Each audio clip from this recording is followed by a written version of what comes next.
ที่คันใดนี่ คันนี้น้อยล้มก็ล้มแต่ว่า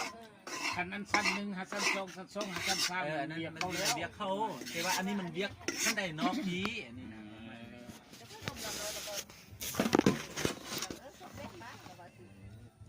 สองแบบมาเลยสอง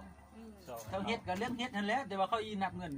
ตึมกันนับบ่นับเจ้าก็เจ้าล่มเจ้าก็ล่มต่อค่อย ไอ้น้อยล้ม บ่สร้างล่มเนี่ยค่อยบ่ได้ล่มเท่าไหร่เนาะก็ผู้ได้ล่มก็ผู้นั้นล่ม อยู่นี่ก็ได้แบบเดิมอีกเอาขึ้นทางนี้ซื้อมา ซิมอัน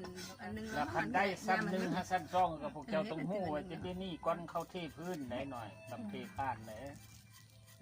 ให้เขาฝากเลขอยู่นี่เสียบเลขนะเลข12ก็ได้แล้วฝากไว้นะ แล้วอันเดียวกัน เบิ่งแบบหั่นน่ะค่อยจักย้ายมาฟังนี้ ง่ายก็ง่ายเลยแล้วอย่างน้อย ย้ายมาฟังอย่างส้นเนื้อพี่ แต่ก็ยังดุนนกก้อนพวกเจ้าสิเทพื้นเทข้านนี่นะเฮ็ดก้อนใส่มีดก่อน อ้ายมันว่า นี่บ่ นี่ ยานห้องนอนเฮาหันมันทึกแดดตอนแรงสินี้เข้ามา แม่มีท่าน เป็นยังดอกเข้ามา แดดตอนแรก ห้องนอนอยู่ฝั่งซ้ายนี่ นี่เอาตัวนี้กับแม่ คันนี้ได้ก็ฮักดีแต่ว่าแกเบิ่ง แนะนำไปสองเผ็ด มันก็คือกัน ก็บ่ได้นอนช่วยหลายติ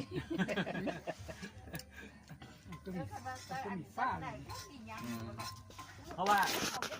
มีคันท่าที่เราทำนี้เนาะกันง่ายเขา ไม่ขนมไหมกินเนี่ยแหนม ใส่ฟังแต่ แหนมนะมาขนมมา ตะกี้น่ะ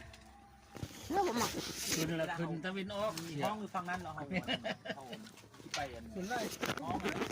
กันถึงง่าย จริงอ่ะไม่มี เขาขึ้นไหนเขามาทางนั้นเด็กพวกทางนั้นเลยแล้วกันทางนอกเทขึ้นทาง ฟังนี่ก็ เนื้อก็ได้เนื้อกุ้งค่อยเนี่ยก็ยังเห็นขึ้นทางขั้นไหนนอกเนี่ยเนาะมันก็ดีขึ้นมาเหมือนแล้วก็โบแล้ว บ้านหมกสร้างฟ้าไม้เพิ่นปลูกเฮือนทำอิฐเขาแต้มเขาก็